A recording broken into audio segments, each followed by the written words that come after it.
दोस्तों और एक नए वीडियो में आपका स्वागत है। दोस्तों आज हम महाभारत काल के एक ऐसे किरदार के बारे में बात करने वाले हैं जिसे आप भली भांति जानते होंगे। दोस्तों महाभारत काल के सबसे सर्वश्रेष्ठ योद्धा बेशक दानवीर कर्ण थे, जिनकी तारीफ स्वयं भगवान श्री कृष्ण किया करते थे। लेकिन महारथी कर्ण की कुछ ऐसी गलतियां जिनके वजह से उन्हें पराजय का सामना करना पड़ा। तो आइए इस वीडियो में जानते हैं क्या थी वो कर्ण की गलतियां और क्या हुआ जब महाभारत युद्ध समाप्त होने के बाद गांधारी ने श्री कृष्ण से कहा, तुम ही ने ही सारे कौरवों को छल से मरवाया है, तुम्हारे वजह से ही आज कर्ण जैसा महान योद्धा मारा गया। उसके बाद भगवान श्री कृष्ण ने गांधारी को क्या रहस्य बताया, जिसे सुनकर सभी पांडव और गांधारी आश्चर्यचकित रह गए। आइए इस वीडियो में आगे जानते हैं। लेकिन उससे पहले अगर आपने इस चैनल को अब तक सब्सक्राइब नहीं किया है तो इसे अभी सब्सक्राइब करें। दोस्तों दानवीर कर्ण, जिन्हें मारने के लिए अर्जुन को छल करना पड़ा और युद्ध से पहले ही अर्जुन के पिता इंद्रदेव ने युद्ध में अर्जुन को विजय दिलाने के लिए कर्ण के कवच कुंडल दान में मांग लिए।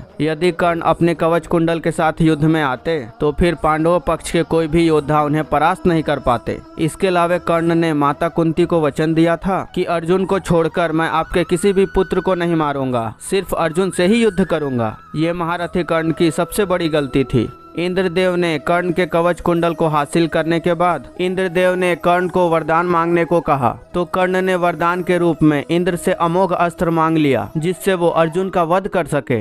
लेकिन कृष्ण की नीति के तहत घटोत्कच को युद्ध के मैदान में भेजा गया और घटोत्कच ने नियमों को तोड़कर कौरवों सेना का भारी विध्वंस करने लगे, जिसके चलते कर्ण को न चाहते हुए भी उस अस्त्र का उपयोग घटोत्कच पर करना पड़ा, जिससे घटोत्कच की मृत्यु हो गई। परशुराम के द्वारा दिया गया श्राप। कहते हैं जब कर्ण के रथ का पहिया जमीन में फंस गया था उस समय ही वो अपने भार्गवास्त्र का आवाहन कर रहे थे, लेकिन वे अपने भार्गवास्त्र का आवाहन नहीं कर पाए क्योंकि उन्होंने अपनी शिक्षा परशुराम से छल से प्राप्त की थी, जिसके कारण परशुराम ने उन्हें श्राप दिया था। और इसी मौके का फायदा उठाकर अर्जुन ने कर्ण का वध कर दिया। जब अर्जुन ने कर्ण का छल से वध कर दिया तब फिर भगवान श्री कृष्ण और अर्जुन हस्तिनापुर लौटे। तब गांधारी उन लोगों को देखकर फूट फूट कर रोने लगी और फिर उन्होंने कड़े शब्दों में कृष्ण से कहा, हे कृष्ण, तुम ही ने ही सभी कौरवों को छल से मरवाया है, तुम्हारे कारण ही कर्ण जैसा महान योद्धा मारा गया। इसलिए मैं तुम्हें श्राप देती हूँ, जिस तरह मेरे पुत्रों की मृत्यु हुई है ठीक उसी तरह तुम्हारे कुल का भी विनाश होगा। तभी कृष्ण गांधारी से कहते हैं, नहीं माता, सिर्फ आपके पुत्रों की नहीं बल्कि एक पांडवों के भाई का भी वध हुआ है।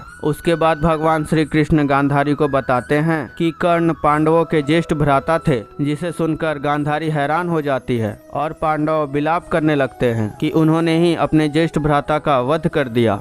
दोस्तों आपको ये वीडियो कैसी लगी कमेंट करके जरूर बताइएगा।